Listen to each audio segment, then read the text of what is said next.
संत रामपाल जी महाराज के अमृत वचन। अब इनका कहने का तात्पर्य है कि जैसे हम समाधिस्थ होते हैं, उसमें पहले हम देखेंगे हम शरीर हैं, शरीर को भी कोई बोल रहा है कि ये मेरा शरीर है, फिर मन को देखते हैं, मन मेरा कोई और बोल रहा है, फिर श्वासों को भी, फिर हाथ पैरों को हिलाने वाला कौन है, वो कोई और है।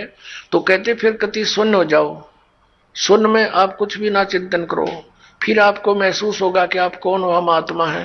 तो ये जो आत्मा है ये पूर्ण परमात्मा है, इनका अर्थ ही है कहने का।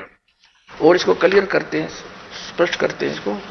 ये देखिएगा आखिर इन्होंने 56 पृष्ठ पर स्पष्ट कर दिया इसको कि अब देखो, जिसने परम ब्रह्म को जान लिया उसने जितना भी संसार का सुख है वह सब प्राप्त कर लिया, शेष कुछ नहीं है, ऐसी स्थिति उसकी हो जाती है। सत्यम ज्ञानमंतम ब्रह्म। अब यहां आते हैं निवृत्ति में, हम अपौर से वेद वाणी से सुनते हैं कि ब्रह्म सत्य है। ये वेद वाणी को अपौर से मानते हैं, किसी मनुष्य के द्वारा नहीं बोली गई, ठीक है। उस ब्रह्म सत्य है, ज्ञान है, अनंत है, वह अंतःकरण में ही अवस्थित है। तो हमारे मन में उसके अस्तित्व के संबंध में जो संदेह है उसकी निवृत्ति उस ज्ञान से हो जाती है। 4 महावाक्य हमारे वेदों में बतलाए गए, ये वेदों के नहीं, इन्होंने बल्कि उपनिषदों ले रखे। 4 महावाक्य हमारे वेदों में बतलाए गए, जिनमें अथर्ववेद का महावाक्य अयम आत्मा ब्रह्म, यजुर्वेद का महावाक्य अहम ब्रह्मास्मि, ऋग्वेद का महावाक्य प्रज्ञानम ब्रह्म, सामवेद का महावाक्य है तत्वमसि। तो ये 4 महावाक्य बतलाए गए हैं। 4 महावाक्यों को लेकर अर्थ किया जाता तो जाए तो चारों का अर्थ एक ही हो जाता है, तत्वमसि। तत्वमसि ये 3 पद है। जिस प्रकार 10 ये ना अपनी तरफ से बढ़ा के 10 आदमी अपने आप को ना गिने ऐसे, तो इसका अर्थ ये सीधा सा हो गया कि मैं ही ब्रह्म हूं। ये अर्थ है इसका, तत्त्वम असि, वह तू ही है। आगे इसको बहुत अच्छी तरह उदाहरण देकर समझाया इन्होंने। ये देखिएगा पंचम दिवस, 5वें दिन में जो इन्होंने प्रवचन किए श्री स्वरूपानंद जी ने धर्मरथ 62 पर ये प्रकाशित है। पंचम दिवस यहां उपस्थित विद्युत बंधुओं, देवी और सज्जनों, कल आपके समक्ष महावाक्यों की चर्चा हुई थी। 4 वेद और उनके 4 महावाक्य। यह हमने बतलाया था कि उत्तर दिशा का वेद अथर्ववेद, वहां का महावाक्य अयम आत्मा ब्रह्म। यहां देखिए, तो इन महावाक्यों के का तात्पर्य है कि जीव और ब्रह्म का अभेद, जीव और ब्रह्म में कोई अंतर नहीं है। अब जैसे तत्वमसि में तत् पदार्थ ईश्वर है और ईश्वर पहले, यहां कति क्लियर किया इन्होंने, कहीं ईश्वर तो पहले रखकर जीव के साथ उसकी एकता बताई, इन महावाक्यों के अर्थ किए इसने, और कहीं जीव को रखकर ईश्वर के साथ एकता बतलाई है। अब जैसे तत्वमसि, इसमें तत् पदार्थ ईश्वर पहले है और तोम पदार्थ जीव बाद में है, किंतु अहम ब्रह्मास्मि, अहम पदार्थ वाचार्थ जीव है, यानी जीव कहता है कि मैं ब्रह्म हूं। अहम ब्रह्मास्मि, अहम तो जीव है और जीव को पहले रखा है और ब्रह्म को पीछे रखा है। अयम आत्मा में भी आत्मा को पहले और ब्रह्म को पीछे रखा है। और प्रज्ञानम ब्रह्म में भी ये स्थिति है, प्रज्ञान का अर्थ जीव है और वह ब्रह्म है, जीव ही ब्रह्म है, ब्रह्म जीव है, जीव ब्रह्म है, इसका अभिप्राय है। अब आगे इन्होंने बताया कि हमारे महावाक्य है ना, अहम ब्रह्मास्मि, यानी एक मठ से जुड़े हुए जितने भी अक्षेत्र के व्यक्ति हैं वो तो ये जाप करो, ये वाक्य भगवान से मिलाने वाले हैं। इसका जो है ना, जैसे वो साधना बताते हैं, इसकी साधना करो समाधिस्थ में, ऐसे विचार रखो अयम आत्मा ब्रह्म, और दूसरे मठ के करो तत्वमसि, तीसरे मठ के ये अभ्यास करो कि प्रज्ञानम ब्रह्म, और चौथे मठ के फिर वो बता रखे इन्होंने सबके नारे नारे अहम ब्रह्मास्मि, ये वाक्य करो। तो ये भगवान से मिलाने वाले हैं। देखिएगा प्रश्न नंबर 63 पर, इसी धर्मरथ के पृष्ठ नंबर 63 पर लिखा, परमेश्वर से मिलाने वाले हैं हमारे महावाक्य, ये हमें परमेश्वर का बोध कराते हैं। यह बात समझ लेनी चाहिए कि परमात्मा की प्राप्ति अप्राप्त की प्राप्ति नहीं। एक तो वस्तु किसी देश में हो, भिन्न काल में हमसे भिन्न हो, तो हम उसे प्राप्त करने के लिए प्रयत्न करते हैं। जब हमें प्राप्त हो जाती है तो कहते हैं कि हमने प्राप्त कर ली।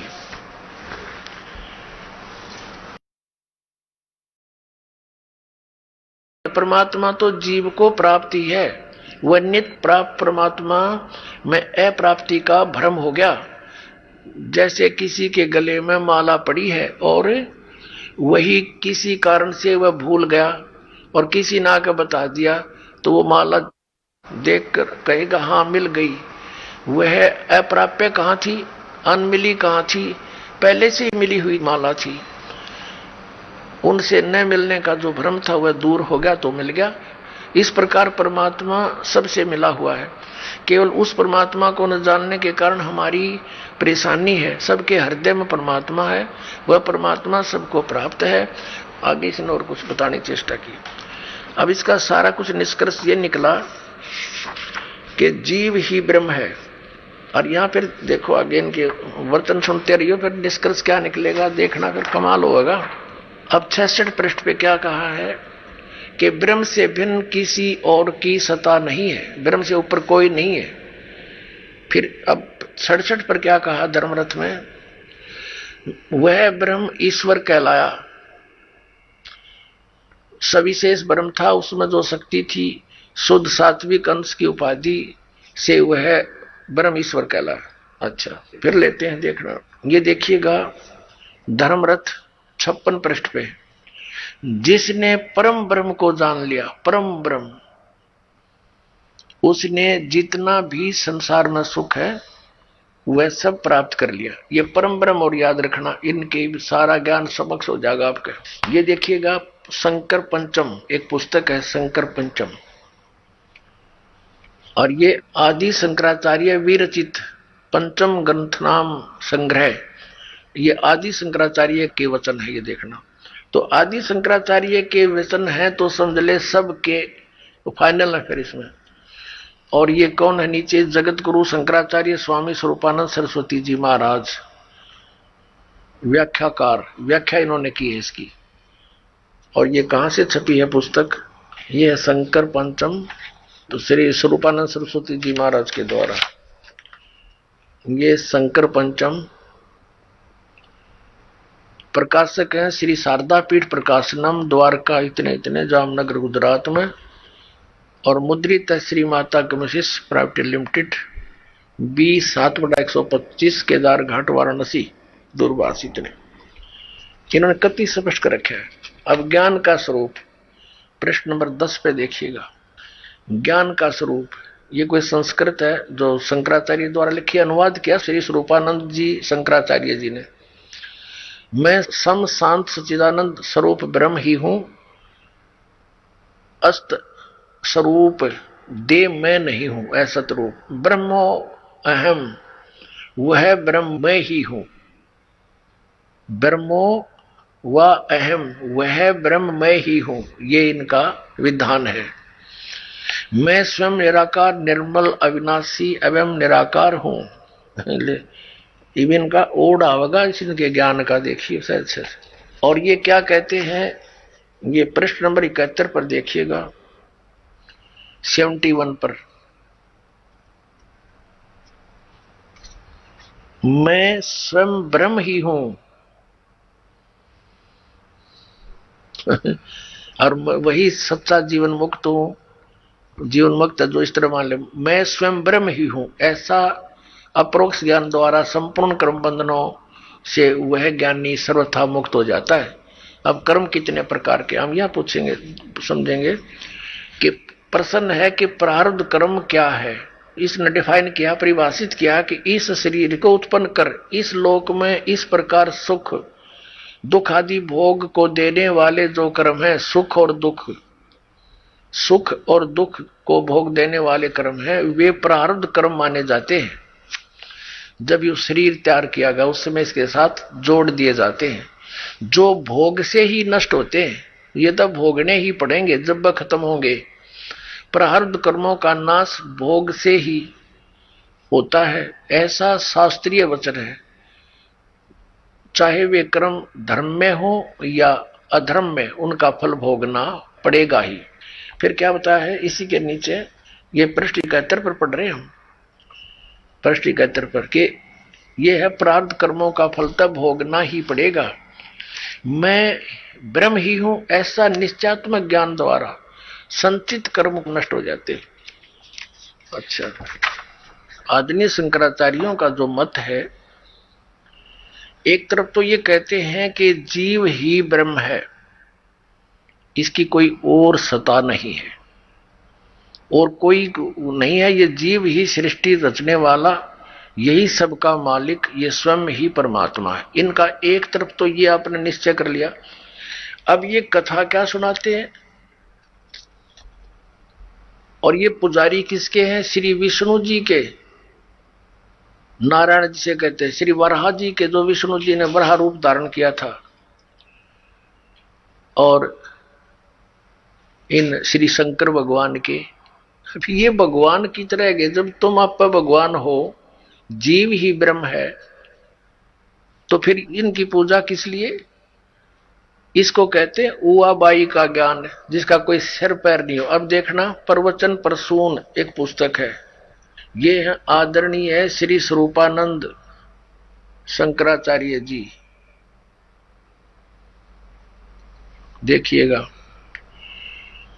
अनंत श्री विभूषित ज्योतिषमष्ट पीठाधीश्वर, द्वारका शारदा पीठाधीश्वर, यानी 2 पीठों के मालिक हैं जगत गुरु शंकराचार्य स्वामी श्री स्वरूपानंद सरस्वती जी महाराज। ये वही दंडी स्वामी स्वरूपानंद सरस्वती जी महाराज, दंडी स्वामी, श्री द्वारका शारदा पीठ। प्रकाशक है स्वामी सदानंद सरस्वती, श्री शारदा पीठ द्वारका, गुजरात। और ये यहां से मुद्रित है।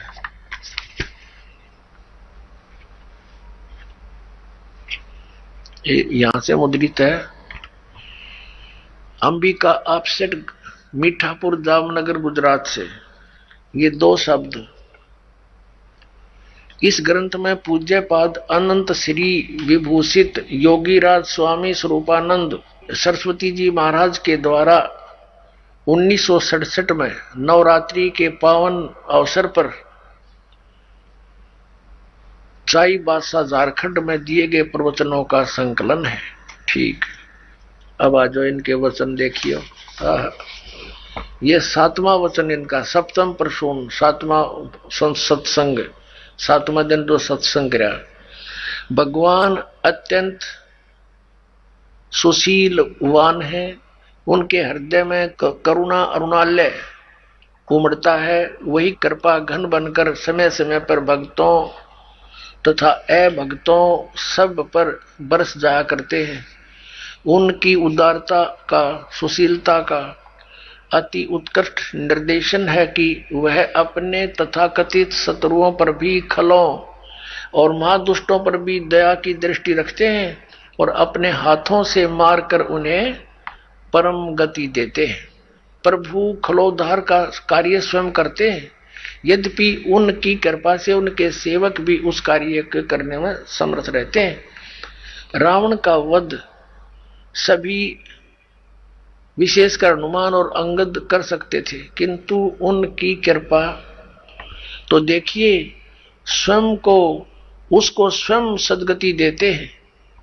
रावण को भगवान ने अपने हाथों मारा तो उसकी सदगति होगी।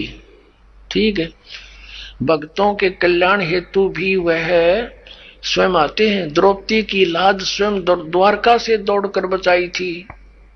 ओह, और देखिए, गज के रुदन पर नगन पद नंगे पैरों दौड़े थे। अब फिर क्या बताया है, अब आगे उन्होंने क्या किया, भक्तों के कल्याणार्थ भगवान का स्वयं आना अर्थात अवतार लेना केवल हिंदुओं के सनातन धर्म में है। ईसा प्रभु के पुत्र थे, प्रभु नहीं। मोहम्मद साहब पैगंबर थे, दूत थे ही थे, साक्षात प्रभु नहीं। किंतु हमारे अवतार ये स्वयं ही हैं, उनमें वे स्वयं ही अवतरित होते हैं। कृष्ण तो साक्षात पूर्णांश भगवान है, पूर्णांश भगवान ही थे। कहा गया कि कृष्ण अस्तु भगवान स्वयं। यही बात भगवान राम के संबंध में भी है, राम अस्तु भगवान स्वयं। फिर वह जीव बाढ़ में गया, जीव को बताओ थे जीव ही ब्रह्म है। वो जीव कहाँ गया जब भगवान श्री कृष्ण भगवान है, ब्रह्म है, तो जीव कहाँ रहा? फिर आत्मा की क्या स्थिति रही? अब इसको कहते हैं, ऐसी कथा सुनाते हैं ये शंकराचार्य जी कि श्री कृष्ण भगवान है स्वयं। श्री कृष्ण इज विष्णु और विष्णु इज सतगुण विष्णु। इनकी तो ऐसी कथा है जैसे आज आपको दिन में भी बताई थी कि बुढ़िया शाम के समय बच्चों के सुलाने की ड्यूटी लगी एक दादी की, और बच्चे सोए नहीं, शरारत करें। वो कहने लगी बच्चों सो जाओ। एक मकान पर एक भूतनी बैठी थी, बड़ी बड़े दांत थे, मोटी मोटी आंख थी और पैर मुड़े हुए मंडेर पर बैठी थी। पैर उसके मुड़े होते हैं। और जो बच्चे सारी रात को देर तक जागते हैं उनको दौड़ के उठाकर भाग जाती है, दौड़ जाती है। अब उन बच्चों ने पूछा दादी माँ जिसके पैर नहीं वो दौड़ेगी कैसे? कहने लगी सो जा हाउ आ जाएगा। तो बच्चों ने पूछा दादी माँ हाउ कैसा होता है? कि तुम्हारे ही जैसा है, बस कोई भिन्नता नहीं है। इनका वो ज्ञान है इन शंकराचार्यों का। कहते हैं आत्मा क्या है? आत्मा तो स्वयं ही परमात्मा है। और दिखाते हैं आपको, देखिए इनका उदाहरण। ये देखिएगा, एक पुस्तक है धर्मरथ, ये आपको पहले भी दिखाई थी, और ये इन शंकराचार्यों के विचार हैं ये इसके अंदर। प्रकाशक स्वामी सदानंद सरस्वती, शारदा पीठ प्रकाशनम, द्वारका, जामनगर, गुजरात। इतना इसकी प्रस्तावना से स्पष्ट है। ये मुद्रक है अंबिका ऑफसेट, मीठापुर, शारदा पीठ प्रकाशनम। इसमें स्पष्ट लिखा प्रस्तावना में कि इस धर्म ग्रंथ नामक प्रकृत ग्रंथ पीठाधीश्वर अनंत श्री विभूषित श्री मजद गुरु शंकराचार्य स्वामी श्री स्वरूपानंद सरस्वती जी महाराज के मुखारविंद से निश्रित वाक सुधा का सार संग्रह है। अब देखना, इसके 58 पृष्ठ पर दिखाते हैं आपको। इनके उदाहरण देखा हंसी आवे। ये देखिएगा, ये पृष्ठ नंबर 59 59 पर ये क्या उदाहरण देता है।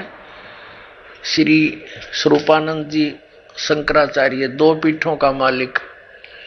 एक शिष्य गुरु के पास गया, जाकर गुरु से पूछा महाराज यह बतलाइए कि वह देव कौन है जिसके ज्ञान से समस्त पासों से मोक्ष हो जाता है। देवता को जानने पर समस्त पासों से प्राणों का छुटकारा हो जाता। पास माने बंधनों से।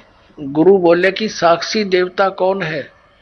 जो मन को जानने वाला है। तो उसने विचार करके कहा मन का साक्षी तो मैं ही हूं।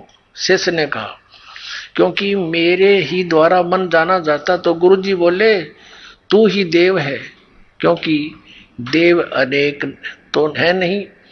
श्रुति में कहता है एक ही देव है, इसलिए तू ही देव है। अब ठीक हो गया। अब दास ने आपको कथा सुनाई कि दादी ने बोली वो आओ तुम ही हो, तो ये झुंझ ला कर नौका वो देवता तू ही है, फिर भक्ति की क्या आवश्यकता रहेगी। अब देखो, एक तरफ तो ये क्या ज्ञान सुनाते हैं और फिर भगवान की महिमा गाते हैं कि जब इसके हरे राम हरे कृष्ण कृष्ण कृष्ण हरे हरे। पुण्यात्मा दास ने आज के सत्संग के प्रारंभ में एक शब्द बोला था कि 21 ब्रह्मांड में इस दास के अतिरिक्त वर्तमान में किसी के पास भी सत्संग नहीं है, यथार्थ ज्ञान नहीं है। अब जिसका खामियाना पूरा मानव समाज भुगत रहा है, शास्त्र विधि को त्याग कर मनमानी पूजाएं करके इनकी कैसी बुरी हाल हो रहा है। पितर बनते हैं, प्रेत बनते हैं, फिर यही धर्मगुरु उनके श्राद्ध निकलवाते हैं, जबकि वेदों और गीता में इन कर्म कांड को मना किया हुआ है। अब ये किसकी पूजा करते, पहले आपको दिखाते हैं। इन वर्तमान के शंकराचार्यों को तो ज्ञान होगा कहां, इनके भगवानों को ज्ञान नहीं। श्री विष्णु जी, श्री ब्रह्मा जी, श्री व्यास जी जो इनके धर्म गुरु कहलाते हैं, उनको ज्ञान नहीं तो इनको ज्ञान कहां से होगा? इनके पास सत्संग कहां से होगा? कोरा अज्ञान, शास्त्र विरुद्ध ज्ञान सुना रहे हैं। देखिएगा, श्रीमद देवी भागवत सचित्र मोटा टाइप, गीता प्रेस गोरखपुर से प्रकाशित है। संपादक हनुमान प्रसाद पोदार, चिमन लाल गोस्वामी। प्रकाशक एवं मुद्रक हैं गीता प्रेस गोरखपुर, गोविंद भवन कार्यालय कोलकाता का संस्थान। इसके देखिएगा 28 पृष्ठ पे। अब व्यास जी जो इनकी धर्म गुरु शंकराचार्य परंपरा के गुरु हैं, वो क्या पूछते हैं? नारद जी ने कहा, महाभाग व्यास जी, तुम इस विषय में जो पूछ रहे हो ठीक यही प्रश्न मेरे पिताजी ने भगवान श्री हरि यानी विष्णु जी से किया था। देवादि देव भगवान जगत के स्वामी हैं, लक्ष्मी जी उनकी सेवा में उपस्थित रहती हैं।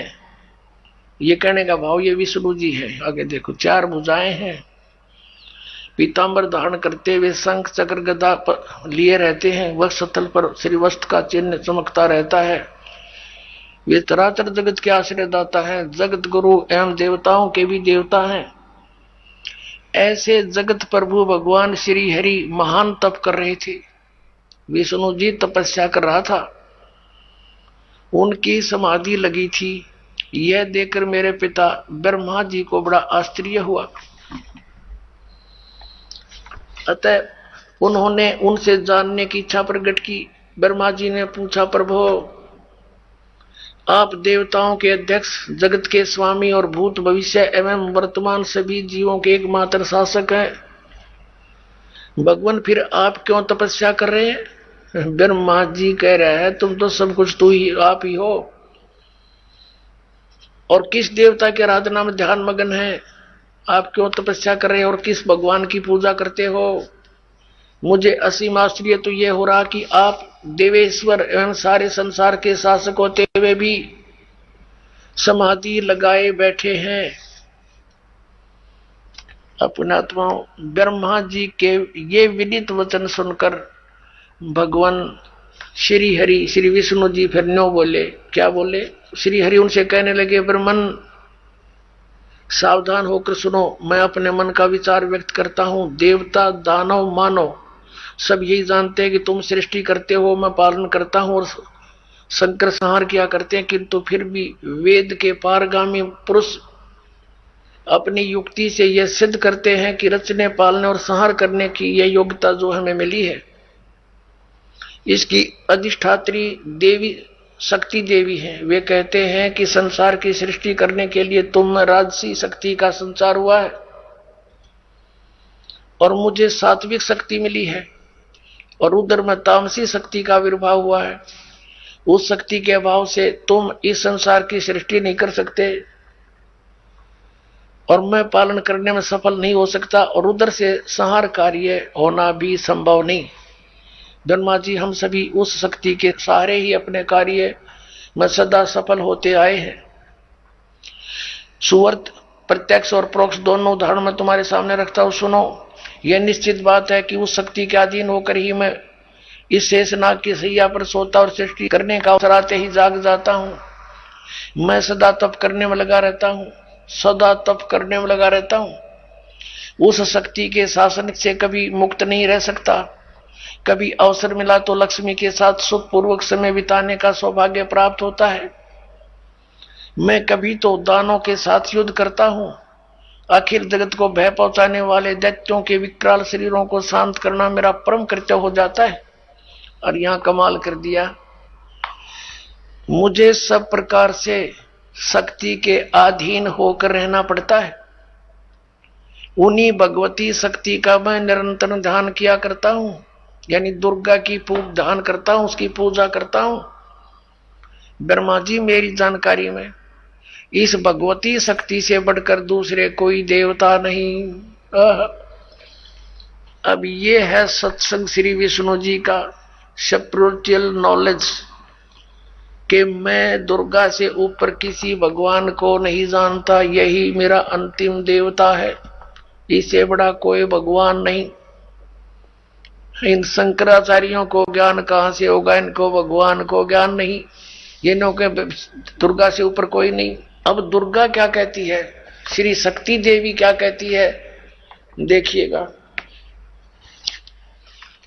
इसी के 562 पृष्ठ पर आपको ले चलते हैं।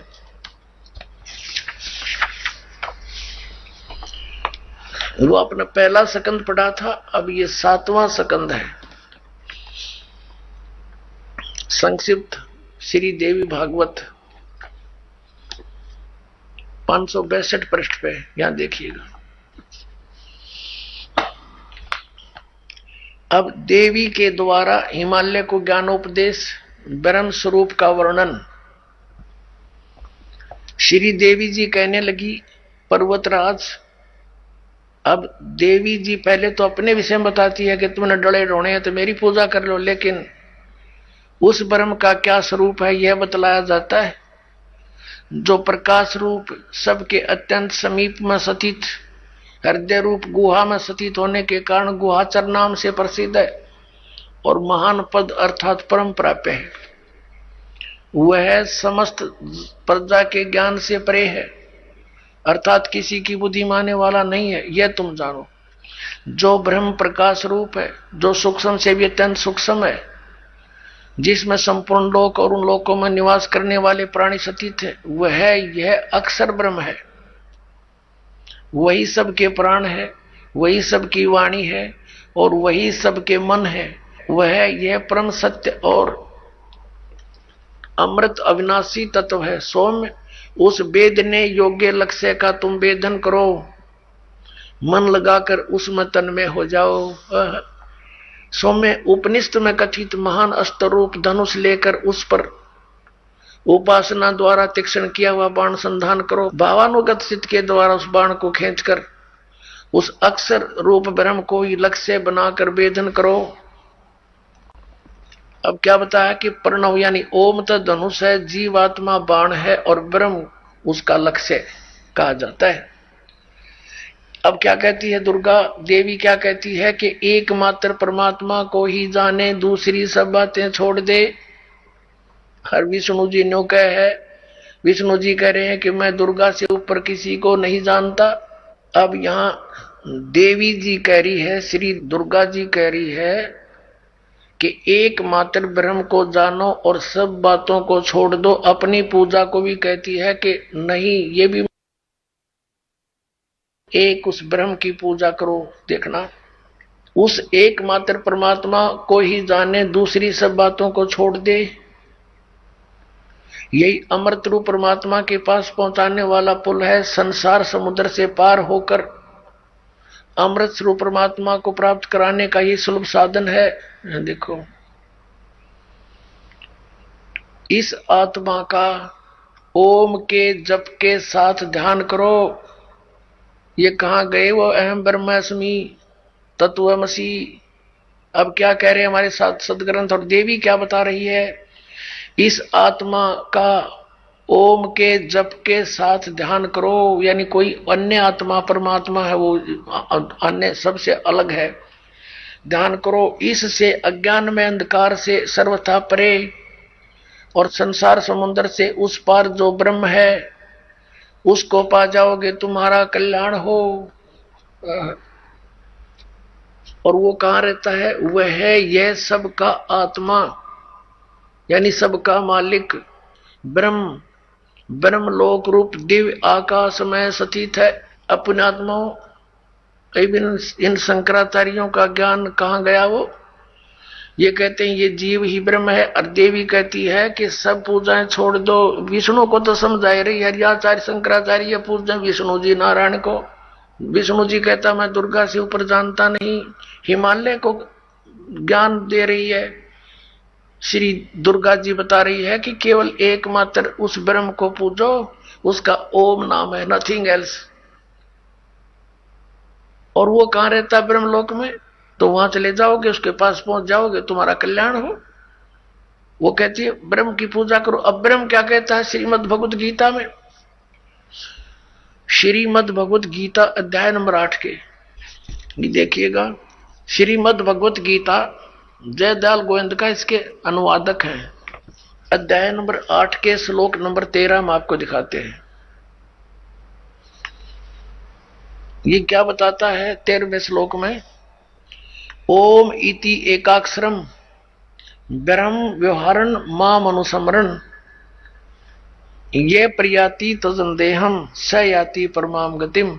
माम ब्रह्म, मुझ ब्रह्म का केवल ओम यह एक अक्षर है जो उच्चारण करके श्रवण करता हुआ, यह प्रयाति तजंदेहम जो शरीर छोड़कर जाता है, यह श्रवण करता हुआ, स याति परमाम गतिम जो ओम से मिलने वाली, इन शुरू किया ओम ओम, यह इनका अनुवाद है। यह एक अक्षर रूप ब्रह्म को उच्चारण करता हुआ, अक्षर रूप ब्रह्म को नहीं। ये वो कहता माम ब्रह्म, मुझ ब्रह्म का केवल एक ओम अक्षर है, नथिंग एल्स। निचिंतन करता हुआ शरीर त्याग कर जाता हुआ पुरुष परम गति को प्राप्त होता है। यानी ओम से होने वाली जो परम गति है, ये ओम। और इन्होंने इस ओम को ऐसे लिखा अनुवाद में, ओम ओम। ये समझो चाहिए, ये समझो। अब ये तो है, कहता है मेरी साधना करनी है मुझ ब्रह्म की, तो मेरा एक ओम मंत्र है। फिर इसने 70 में अध्याय के 23वें श्लोक में कहा कि सच्चिदानंद घन ब्रह्म, उस सच्चिदानंद घन ब्रह्म की साधना करने से तेरा पूर्ण मोक्ष होगा। फिर वहां पहुंच जाएगा जहां जाने के बाद लौटकर साधक फिर कभी संसार में नहीं आते। अपनी स्थिति को गीता ज्ञानदाता कहता है मेरी स्थिति तो नाशवान है, मैं भी जन्म मृत्यु के अंदर हूं और तू भी अर्जुन। देखिएगा अध्याय नंबर 2 का, अब श्लोक नंबर 12 देखो। अध्याय नंबर 2 और श्लोक नंबर 12। न तो ऐसा ही है कि मैं किसी काल में नहीं था, अथवा तू नहीं था, अथवा ये राजा लोग नहीं थे, और न ऐसा ही है कि इससे आगे हम सब नहीं रहेंगे। हो गया स्पष्ट कि गीता ज्ञान दाता कह रहा है कि मैं भी जन्म मृत्यु होती है, पहले भी थे तू और मैं, आगे भी होंगे। और ये ना सोच के हम वर्तमान में ही, आगे देखना चौथे जाएंगे अध्याय नंबर 4 और श्लोक नंबर ये 5 है। यहां इसकी संस्कृत है, यहां इसका अनुवाद है। ये प्रणतम अर्जुन, मेरे और तेरे बहुत से जन्म हो चुके हैं, उन सबको तू नहीं जानता, मैं जानता हूं, मैं जानता हूं। और फिर 9 में क्या कहा है? अध्याय नंबर 4 का श्लोक नंबर 9 में, हे अर्जुन मेरे जन्म और कर्म दिव्य हैं, अलौकिक हैं। अब अध्याय नंबर 10 के श्लोक नंबर 2 में गीता ज्ञानदाता कहता है मेरी जन्म तो होता है, लेकिन मेरे से उत्पन्न ये देवता नहीं जानते। देखिएगा अध्याय नंबर 10 का मंत्र नंबर 2, मेरी उत्पत्ति को गीता ज्ञानदाता कहता है मेरी उत्पत्ति को, लीला से प्रकट होने को न देवता लोग जानते हैं न महर्षि ही जानते हैं, क्योंकि मैं सब प्रकार से देवताओं का और महर्षियों का आदि कारण हूं। इसे सिद्ध है कि गीता ज्ञानदाता का की उत्पत्ति तो है, लेकिन ये इससे उत्पन्न, इसके पुत्र रजगुण ब्रह्मा, सतगुण विष्णु, तमगुण शिव जी, फिर इनसे आगे उत्पन्न जितने भी ये देव देवता हैं, ये इस ब्रह्म के जन्म डेट ऑफ बर्थ को नहीं जानते।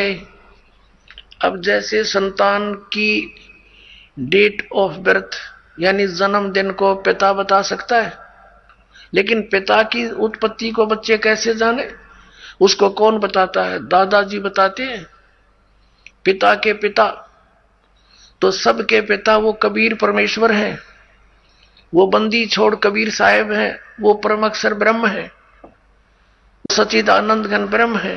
उस परमेश्वर ने आके बताई है इस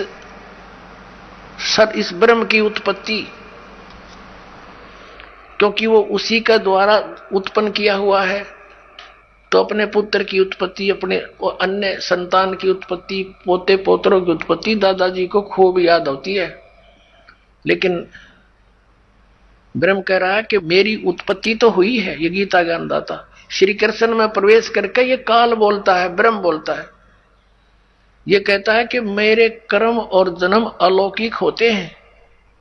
अलौकिक कैसे होते हैं? स्वयं किसी के सामने प्रकट नहीं होता, ये गुप्त रहता है। गीता जी अध्याय नंबर 7 के श्लोक नंबर 24 और 25 में स्पष्ट किया है इसने, देखिएगा। अध्याय नंबर 7 श्रीमद् भगवत गीता श्लोक नंबर 24 में, बुद्धिहीन मेरे अनुत्तम अविनाशी परम भाव को न जानते हुए मन इंद्रियों से परे मुझ सच्चिदानंद परमात्मा को अव्यक्तम माम व्यक्तिम आपनम मनन्ते। इसका अर्थ हम ऐसे भी पढ़ेंगे। इन तड़ंगा करने की चेष्टा की है, क्योंकि जहां इनकी समझ में नहीं आया इन्होंने गलती कर डाली। देखना, व्यक्तिम अव्यक्तम माम व्यक्तिम आपनम मनन्ते। अव्यक्तम मां, मुझ अव्यक्त को, ये बुद्धिहीन मेरे अनुतम यानी घटिया विनाशी परम भाव को यानी विशेष नियम को नहीं जानते। मुझ अव्यक्त को मैं छुपा रहता हूं और मुझे ये व्यक्तिम यानी मनुष्य रूप में, कृष्ण रूप में प्राप्त हुआ मानते हैं। I am not Krishna. क्यों? अब 25 में बताया, देखिए इसका यहां अनुवाद किया है। अपनी योग माया से छिपा हुआ मैं सबके प्रत्यक्ष नहीं होता, छुपा रहता हूं मैं। यह अज्ञानी जन समुदाय मुझ जन्म रहित अविनाशी को नहीं जानता, और ये मुझे इसलिए ये व्यक्तिम, ये देखो ये 24वां श्लोक है, व्यक्तम अव्यक्तम व्यक्तिम आपनम मनन्ते माम अबुधे। ये बेबुद्धि के लोग, बुद्धिहीन व्यक्ति मुझ अव्यक्त को, क्योंकि मैं अपनी योग माया से छुपा रहता हूं, ये मुझे व्यक्तिम यानी मनुष्य रूप में, श्री कृष्ण रूप में, आपनम माने आया हुआ, प्राप्त हुआ, मनन्ते मानते हैं। ये मुझ अव्यक्त को यानी मुझ छुपे हुए को, मुझको मनुष्य की भांति जन्म लेकर श्री कृष्ण की तरह मानते हैं। आई एम नॉट कृष्ण, क्योंकि श्री कृष्ण जी ने तो ये कैसे कि उन्होंने जन्म नहीं लिया, उनके माता है, पिता है, श्री राम रूप में वही विष्णु आए, उनका जन्म हुआ। तो यहां कहने का भाव ये है कि ये क्या कहता है कि मेरे कर्म अलौकिक है और जन्म अलौकिक है। कैसे? जैसे श्री कृष्ण में प्रवेश करके यू सारा अनर्थ जुल्म करवा दिया इसने, और पता भी नहीं लग गया कौन कर गया। श्री कृष्ण के सिर पर दर्दी कि इन्होंने महाभारत का युद्ध करवाया, जबकि श्री कृष्ण जी तो मना करे थे, 3 बार शांति दूत बन कर गए। आखिर में ये फैसला भी ले लिया कि मैं युद्ध भी नहीं करूंगा। तो क्या वो युद्ध करवाने की सलाह दे सकते हैं? नेवर। ये काल करे ऐसे अड़ंगे। अब ये कहता है कि मेरे जन्म और कर्म दिव्य हैं। इसके कर्म दिव्य कैसे हैं? जैसे श्री कृष्ण में प्रवेश करके महाभारत का युद्ध करवा दिया, जुल्म करवा दिया और गीता का ज्ञान दे दिया, ये इसके कर्म। ये कैसे प्रवेश करता है अब दिखाते हैं। अब देखिएगा श्री विष्णु पुराण, इसके संपादक कौन है? अनुवादक है श्री मुनिलाल गुप्त। ये कहां से मुद्रित है, वह प्रकाशित है गीता प्रेस, गोरखपुर, गोविंद भवन कार्यालय, कोलकाता का संस्थान। ये इनके फोन और फैक्स नंबर है। ये देखिएगा इसके चतुर्थ अंश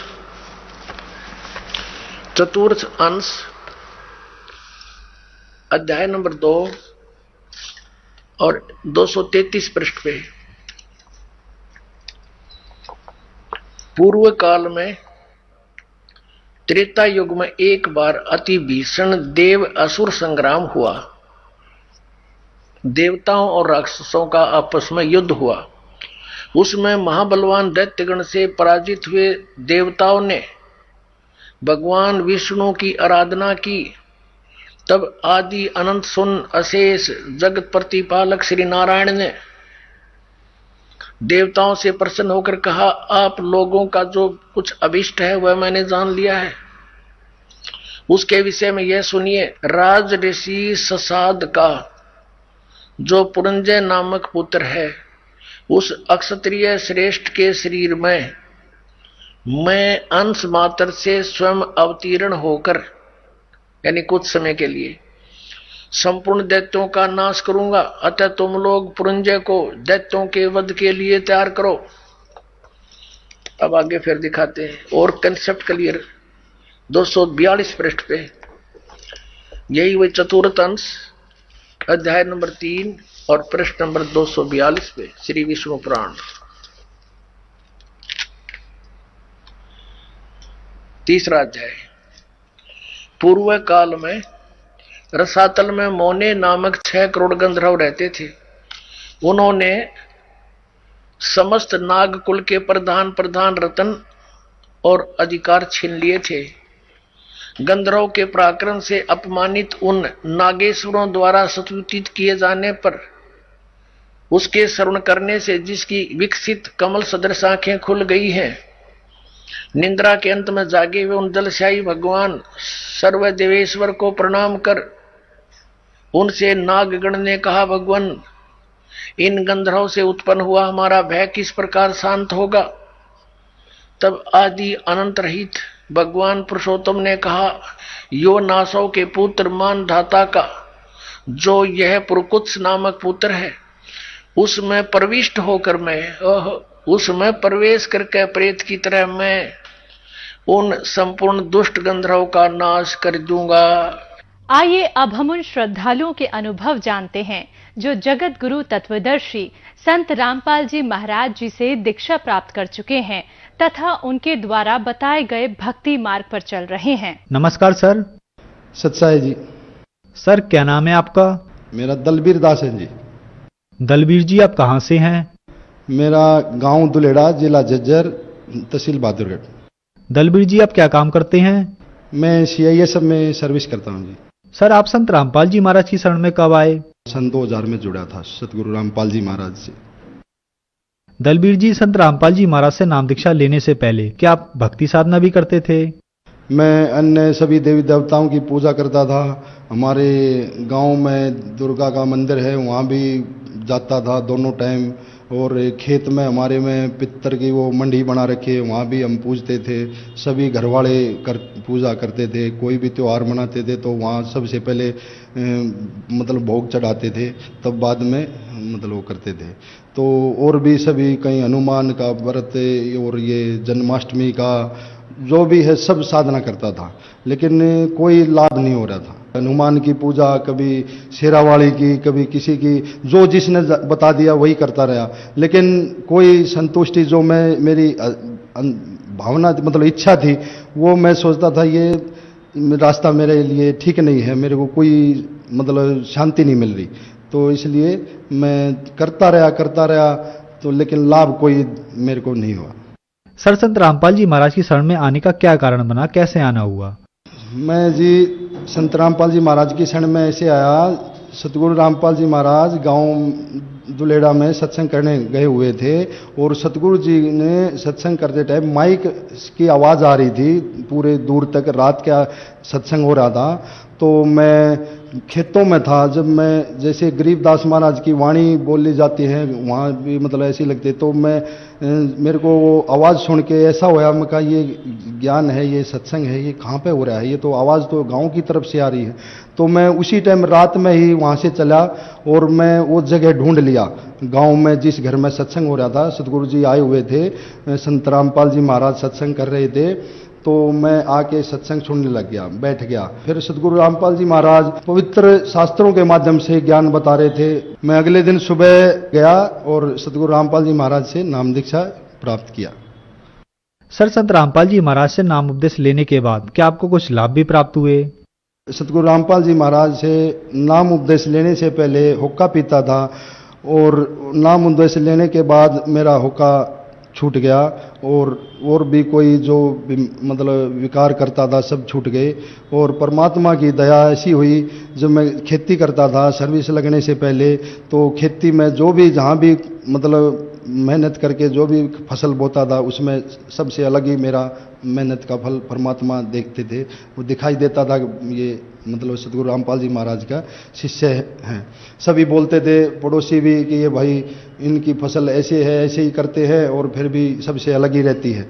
और उसके बाद मैं सतगुरु रामपाल जी महाराज से उपदेश लेने के बाद सर्विस के लिए बहुत ट्राई किया, बहुत किया। लास्ट में मेरिट लिस्ट में छटता था, तो गुरुजियों से एक बार प्रार्थना लगाई थी, तो गुरुजियों ने बोला, बेटा जो नहीं होया वो तेरे लिए अच्छा है। तो उसके बाद मैं पूछा नहीं गुरुजियों से, मैं सोच लिया जो मालिक का आदेश है, जो परमात्मा ने बोल दिया वो मेरे लिए अच्छा है। तो मैं लास्ट मेरा चांस था, एज मेरी पार हो रही थी, 2 महीने बचे थे, तो CISF की भर्ती निकली, ओपन भर्ती थी। मैं भर्ती में गया तो मेरे को सब कुछ अजीब सा लग रहा है। हर एक मैं किसी को जानता नहीं था, सभी मेरे से ऐसा व्यवहार कर रहे थे जैसे ये मेरे को पहले से ही जानते हैं।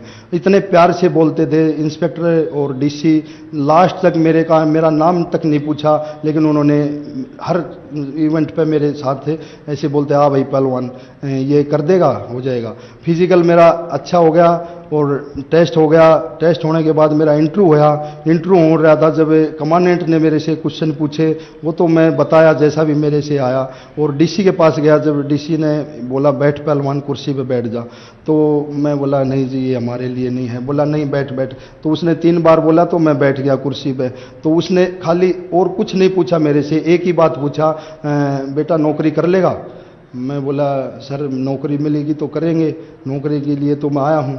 तो बोला ठीक है, और क्या करता है अभी? मैं कहा खेती बाड़ी करता हूँ।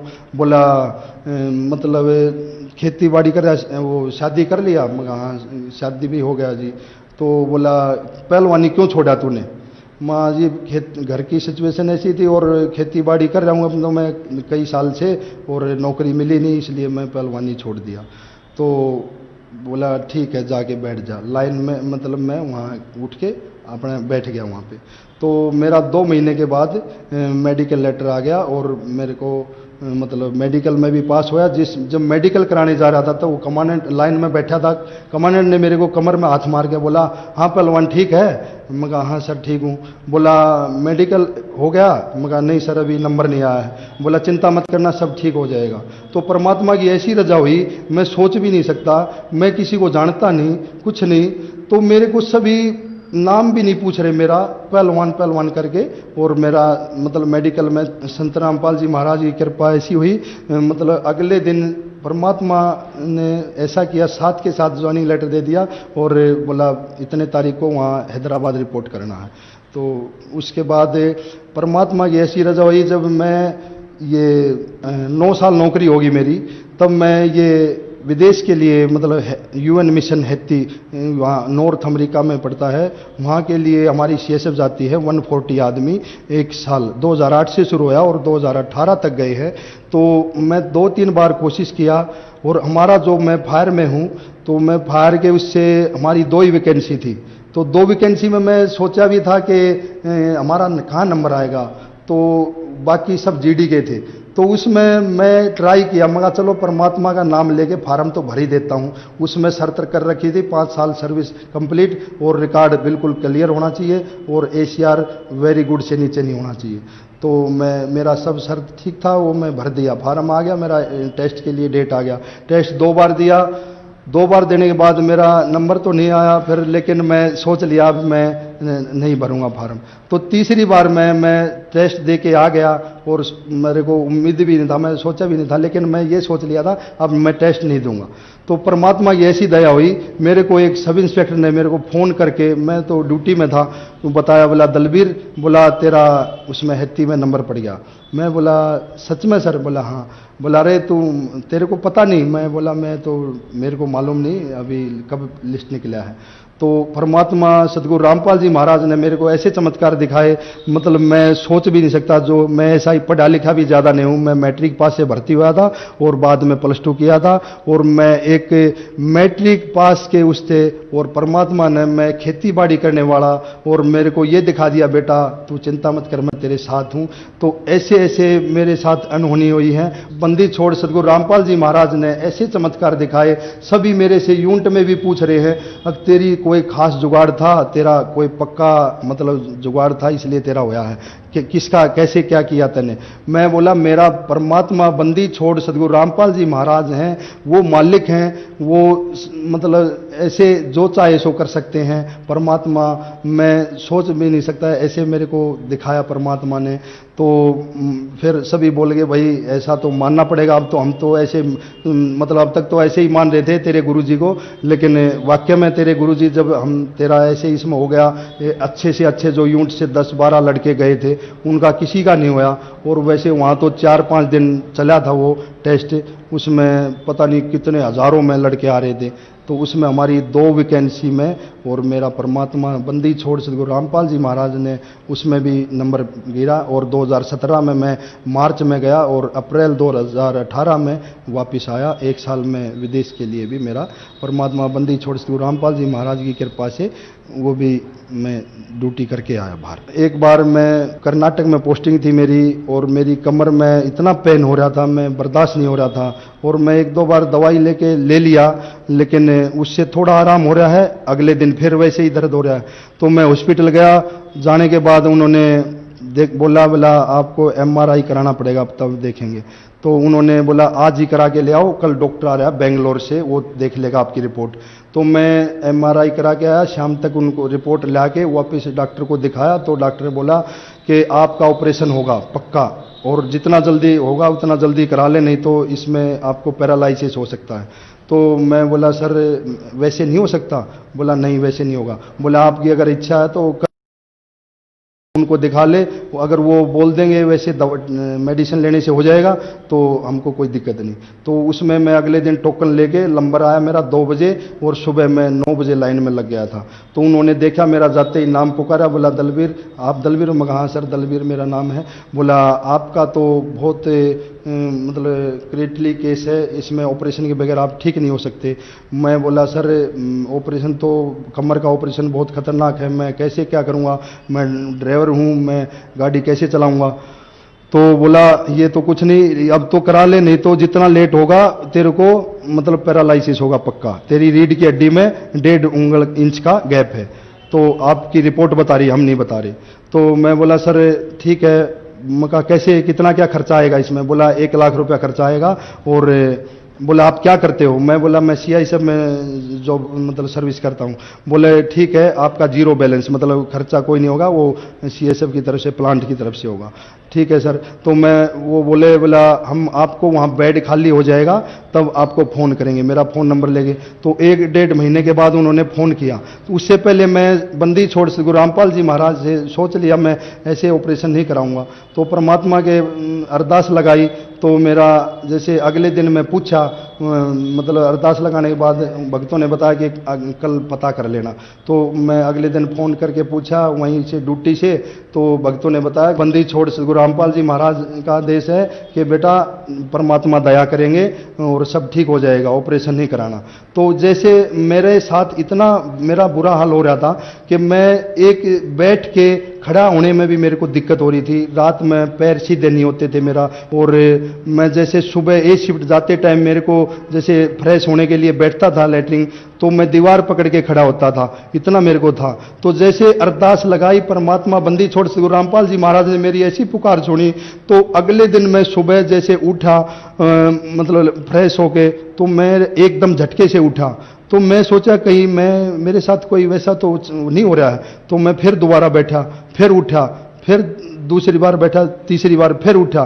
तो मेरे को ऐसा लगा जैसे मेरे ये दर्द कभी था ही नहीं। बंदी छोड़ सदगुरु रामपाल जी महाराज ने मेरे साथ ऐसी दया करी कि मैं क्या बताऊं, मतलब मालिक ने मेरे इतने दुख दूर किए। और मालिक ने असली मेन है कि मैं जो जिस चीज़ के लिए भटक रहा था, मैं हर जगह भटकता था, सभी से पूछता था भाई ये मनुष्य जन्म मिला है, ये मतलब इस मनुष्य शरीर में ही भक्ति जो हम करनी चाहिए, हमको कैसे पता चलेगा हम सही दिशा में जा रहे हैं, हम ये भक्ति जो कर रहे हैं, जो साधना कर रहे हैं वो ठीक है या गलत है, हमको कैसे पता चले? जब तक हमको ये नहीं मतलब संतुष्टि नहीं होगी कि भाई हमारा रास्ता सही है और हम सही दिशा में जा रहे हैं, हमको कैसे संतुष्टि मिलेगी? तो बंदी छोड़ श्री गुरु रामपाल जी महाराज की ऐसी दया हुई कि सन 2000 में उपदेश लेने के बाद जो सत्य ज्ञान था, अमृत ज्ञान था, पवित्र शास्त्रों के माध्यम से ज्ञान था, उसमें मैं 3 सत्संग सुने। मैं भी इस तरह नीच आत्मा था, मैं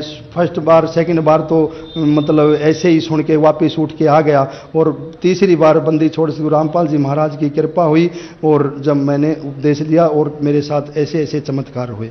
छोटे मोटे तो लाभ इतने हुए हैं कि हम मतलब क्या बताएं, परमात्मा ने हर कदम पे मेरे साथ इतने चमत्कार दिखाए हैं। मेरे शरीर में कोई भी हरकत होती, कोई भी बीमारी आती, बुखार आ गया या छोटा मोटा कुछ हो गया, तो मैं एक बार बंदी छोड़ श्री गुरु रामपाल जी महाराज को नाम लेते ही मतलब याद करते ही मैं तुरंत मैं ठीक हो जाता था। और ऐसे मालिक ने मेरे को ऊपर इतनी रजा की है, पर बंदी छोड़ श्री गुरु रामपाल जी महाराज ने इतनी रजा की है, मालिक ने मतलब मेरा का जीवन सफल हो गया कि बंदी छोड़ श्री गुरु रामपाल जी महाराज की शरण में आने के बाद मेरे को समझो इस मनुष्य जन्म का मतलब असली जो लाभ मिलना था वो मालिक बंदी छोड़ श्री गुरु रामपाल जी महाराज के चरणों में आने के बाद मिला। सर, जो दर्शक आज आपको टीवी पर देख रहे हैं, आप उनको क्या संदेश देना चाहेंगे? मैं भक्त समाज को और ये मानव जाति में जो भी जीव हैं इनको यही संदेश देना चाहता हूं कि इस मनुष्य शरीर में आके और इस परमात्मा का ज्ञान, एक मनुष्य शरीर का मिलना और इस भक्ति मार्ग मिलना, तो ये परमात्मा कभी कभी रजा होती है कि भगवान आए हुए हैं, बंदी छोड़ श्री गुरु रामपाल जी महाराज परमात्मा आए हुए हैं और इनका ज्ञान सुनो और इनका सत्संग सुनो और पुस्तक पढ़ के कैसे भी इस अनमोल जीवन को व्यर्थ मत गवाओ। ये समय फिर बार बार नहीं मिलेगा, क्योंकि परमात्मा आना और मनुष्य शरीर का मिलना ये मालिक की कोई पिछले जन्म के संस्कार होते हैं, मालिक ही दया करते हैं। और परमात्मा में जो भी इस मानव जाति में है, बंदी छोड़ श्री गुरु रामपाल जी महाराज की सत्संग सुन के ज्ञान समझ के कैसे भी इस मालिक की शरण में आओ और अपना कल्याण कराओ। ये नहीं तो मनुष्य जन्म व्यर्थ गंवाने से ऐसे ही पशु की तरह जीने के जाना पड़ेगा। सर, संत रामपाल जी महाराज से नाम उपदेश कैसे ले सकते हैं? बंदी छोड़ श्री गुरु रामपाल जी महाराज से नाम उपदेश लेने के लिए जैसे हमारे टीवी चैनल हैं और सभी टीवी चैनलों पर नीचे एक पट्टी चलती है, उसमें सभी जगह के हर स्टेट डिस्ट्रिक्ट के नंबर हैं, जहां भी हमारा नामदान सेंटर है और वहां से मतलब उनको फोन नंबर लेके और फोन से संपर्क करके जहां भी जिस जगह नजदीक पड़ता है उसी डिस्ट्रिक्ट में जाके उपदेश ले सकते हैं। धन्यवाद सर। सत साहिब।